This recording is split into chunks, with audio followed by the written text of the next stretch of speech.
നമസ്കാരം. കടലിലൂടെ പോകുന്ന കപ്പലുകളെ ദൂരെ നിന്ന് നോക്കിക്കാണുന്ന വിനോദമല്ലാതെ സാധാരണക്കാർക്ക് ആ കപ്പലിൽ ആരാണെന്നോ കണ്ടെയ്നറുകളിൽ എന്താണെന്നോ ഒന്നും അറിയില്ല. പക്ഷേ കേരള തീരത്തിനടുത്ത് കപ്പൽ ചാലിൽ ഒരു വലിയ കപ്പൽ മുങ്ങിയാൽ ആ കപ്പലിൽ നിന്നും കണ്ടെയ്നറുകൾ കടലിൽ വീണാൽ ആ കണ്ടെയ്നറുകൾ തീരത്തടിഞ്ഞാൽ അതിനുള്ളിൽ എന്താണെന്ന് അറിയേണ്ട അവകാശം ജനങ്ങൾക്കുണ്ട്. അതറിയേണ്ടത് സർക്കാരിൻ്റെ കടമയും അതോടൊപ്പം തന്നെ ജനങ്ങളുടെ അവകാശവുമാണ്. കാരണം ആ കപ്പൽ മുങ്ങിയത് കൊണ്ട് ദുരിതം അനുഭവിക്കുന്നത് മത്സ്യത്തൊഴിലാളികളും അതോടൊപ്പം തന്നെ ജനങ്ങളുമാണ്. MSC എൽസ 3 എന്ന ലൈബീരിയൻ കപ്പൽ മുങ്ങിയിട്ട് 2 ദിവസമാകുന്നു. അതിൽ നിന്നും വീണ കണ്ടെയ്നറുകൾ തീരം തൊടുന്നു. എന്നിട്ടും കണ്ടെയ്നറിലോ കപ്പലിലോ കൊണ്ടുപോയ സാധനങ്ങളോ എന്താണെന്ന് ആർക്കും അറിയില്ല. ചിലപ്പോൾ കണ്ടെയ്നറുകളിൽ വലിയ രീതിയിൽ ലഹരി വസ്തുക്കൾ തന്നെയാകാം. അതായത് കൊക്കൈനുകളോ അല്ലെങ്കിൽ ഹെറോയിൻ ഉൾപ്പെടെയുള്ള ലഹരി വസ്തുക്കൾ തന്നെ ആകാമെന്ന കാര്യത്തിലും ഒരു സംശയമുണ്ട്. കാരണം രാജ്യത്ത് തന്നെ പല തുറമുഖങ്ങളിലും ലഹരി വസ്തുക്കൾ, കോടിക്കണക്കിന് ലഹരി വസ്തുക്കൾ നാർക്കോട്ടിക്സ് കൺട്രോൾ ബ്യൂറോ പിടിച്ചെടുക്കുന്നുണ്ട്. ഇതുപോലെ കപ്പലിൽ കാർഗോ കണ്ടെയ്നർ വഴി വരുന്നതെല്ലാം തന്നെ NCB പിടിച്ചെടുക്കുന്നുണ്ട്. ഇതിലും അങ്ങനെ ഒരു ലഹരി വസ്തുക്കൾ ഉണ്ടോ എന്നൊരു സംശയവും നമുക്ക് ഉന്നയിക്കാം. കൂടാതെ ഹെറോയിൻ അടക്കം ഉള്ള ലഹരി പദാർത്ഥങ്ങളും അതിൽ കോടികൾ തന്നെ ഇങ്ങോട്ടേക്ക് വന്നാൽ അത് നമ്മുടെ ഒരു രാജ്യത്തിൻ്റെ സാമ്പത്തിക സ്ഥിതി തന്നെ തകർക്കാൻ ശത്രുക്കൾ എന്തെങ്കിലും ഉപയോഗിക്കുന്ന ഒരു പണിയുമാകാം. കാരണം കടൽ കടന്ന് ഇതുപോലത്തെ കണ്ടെയ്നറുകളിലാണ് ലഹരികൾ കടത്തുന്നത്.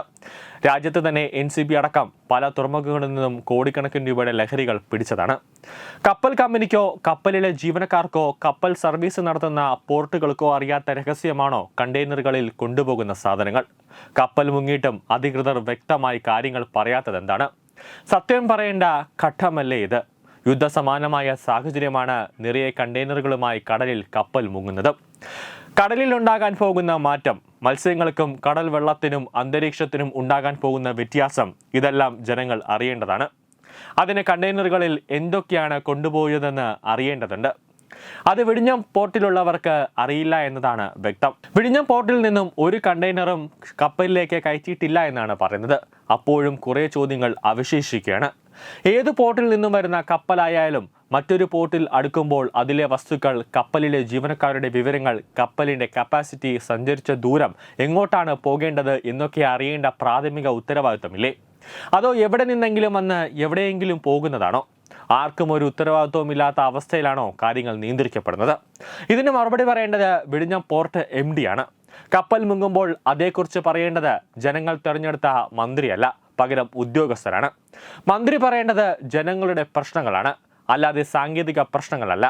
ജനങ്ങളുടെ സുരക്ഷിതത്വവും അതുമായി ബന്ധപ്പെട്ട പ്രശ്നങ്ങളും പരിഹരിക്കുകയാണ് മന്ത്രി ചെയ്യേണ്ടത്. നോക്കൂ, തുച്ഛമായ കണ്ടെയ്നറുകൾ മാത്രമാണ് തീരം തൊട്ടിട്ടുള്ളത്. എന്നാൽ കപ്പലിനൊപ്പം കടലിൻ്റെ അടിത്തട്ടിലേക്ക് പോയിരിക്കുന്ന കണ്ടെയ്നറുകളിൽ എന്താണെന്ന് ആർക്കും ഒരു നിശ്ചയമില്ലാത്ത അവസ്ഥയാണ്. ജനങ്ങളെ വെറുതെ പീഡിപ്പിക്കുകയാണോ അധികൃതർ ചെയ്യുന്നതെന്ന സംശയം തോന്നിപ്പോകും. കാരണം കപ്പൽ മറിഞ്ഞ ആദ്യ ദിവസം തന്നെ ദുരന്ത നിവാരണ അതോറിറ്റിയിൽ നിന്ന് വന്ന അറിയിപ്പ് അത്യന്തം അപകടകരമായ വസ്തുക്കളാണ് കണ്ടെയ്നറിൽ ഉള്ളതെന്നാണ്. എന്നാൽ കപ്പൽ മുങ്ങി കണ്ടെയ്നറുകൾ തീരം തൊട്ടിട്ടും അപകടങ്ങൾ ഉണ്ടായിട്ടില്ല എന്ന് മാത്രമല്ല, പഞ്ഞിക്കെട്ടുകളും പതയും മാത്രമാണ് പുറത്തു വന്നിരിക്കുന്നത്. അപ്പോൾ കപ്പലിൽ കൊണ്ടുപോയ വസ്തുക്കളെ കുറിച്ച് കൃത്യമായ വിവരം ഇനിയും ആർക്കും അറിയില്ല എന്ന് തന്നെ വിശ്വസിക്കേണ്ടി വരും. അഥവാ അറിഞ്ഞിട്ടുണ്ടെങ്കിൽ അധികൃതർ ജനങ്ങളോട് പറയുന്നില്ല.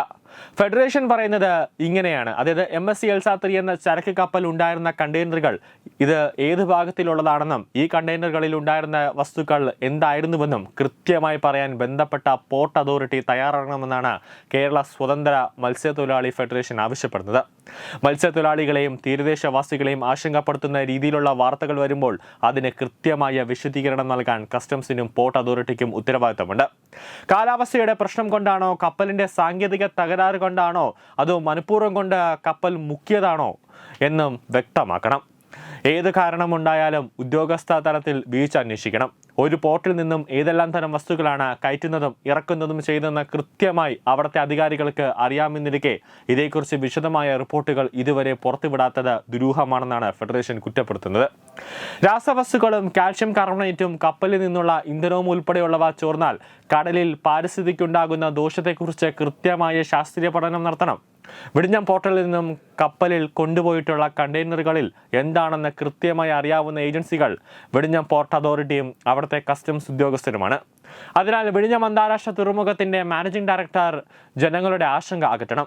മത്സ്യത്തൊഴിലാളികൾക്കുണ്ടാകുന്ന നഷ്ടം പരിഗണിച്ച് നഷ്ടപരിഹാരം നൽകാനും മത്സ്യത്തൊഴിലാളികൾ മത്സ്യബന്ധനത്തിനിടെ അപകടത്തിൽ പെടാതിരിക്കാനായി കപ്പൽ മുങ്ങിയ സ്ഥലത്ത് ബോയികളിട്ട് അടയാളപ്പെടുത്തുവാനും ഷിപ്പിംഗ് മന്ത്രാലയം തയ്യാറാവണമെന്നും ഫെഡറേഷൻ സംസ്ഥാന പ്രസിഡന്റ് ജാക്സൺ പൊള്ളയിൽ ആവശ്യപ്പെടുന്നുണ്ട്.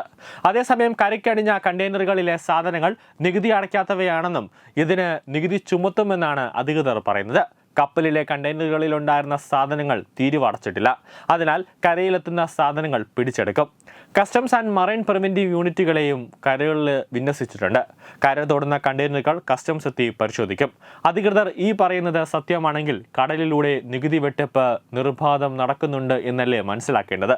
കപ്പലിൽ കണ്ടുപോകുന്ന കണ്ടെയ്നറിൽ എന്താണെന്ന് അറിയാനായില്ലെങ്കിൽ അതിൽ മയക്കുമരുന്നോ മറ്റു മാരക ആയുധങ്ങളോ കടത്തിയാലും അധികൃതർ അറിയില്ല എന്നല്ലേ സത്യം.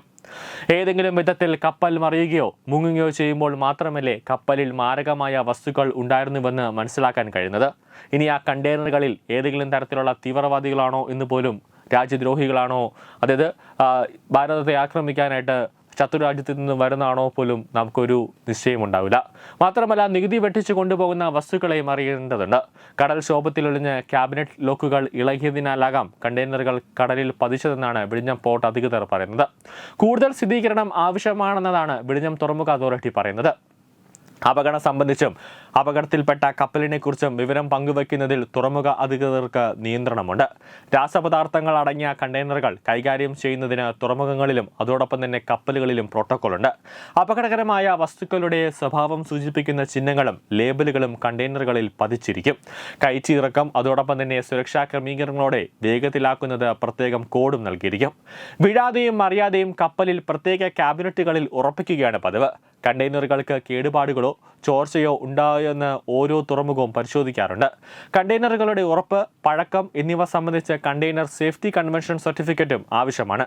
വിഴിഞ്ഞം തുറമുഖത്തും അതോടൊപ്പം തന്നെ പ്രോട്ടോകോൾ പ്രകാരമുള്ള നടപടികൾ പൂർത്തിയാക്കിയാണ് കപ്പൽ പുറപ്പെടുന്നതെന്നാണ് വിവരം. എന്നാൽ ഇതൊന്നും സാധാരണക്കാർക്ക് അറിയേണ്ടതില്ല. തുറമുഖ അധികൃതർ പ്രോട്ടോകോൾ സൂക്ഷിക്കുന്നതിലും തെറ്റില്ല.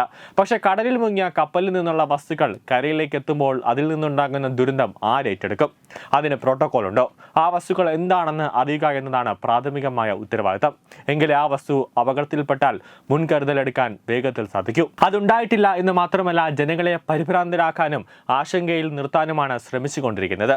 ഇത് തെറ്റായ നടപടി തന്നെയാണ്. ഇത് വേഗത്തിൽ തിരുത്തേണ്ടതും അത്യാവശ്യം തന്നെയാണ്. കടലിനിടയിൽ കണ്ടെയ്നറുകളിൽ അപകടകരമായ വസ്തുക്കളാണെങ്കിൽ അതിൻ്റെ ഭവിഷ്യത്ത് ജനങ്ങൾ അനുഭവിക്കേണ്ട ഒരു അവസ്ഥ വരും. ആ ഒരു അവസ്ഥ ഉണ്ടാകാതെ ഇരിക്കാനാണ് എന്താണ് കണ്ടെയ്നറിനകത്തുള്ള സാധനങ്ങളെന്ന് ജനങ്ങളോട് പറയാൻ ബന്ധപ്പെട്ട അധികാരികൾ തയ്യാറാകണം. News desk Tatwamayi news.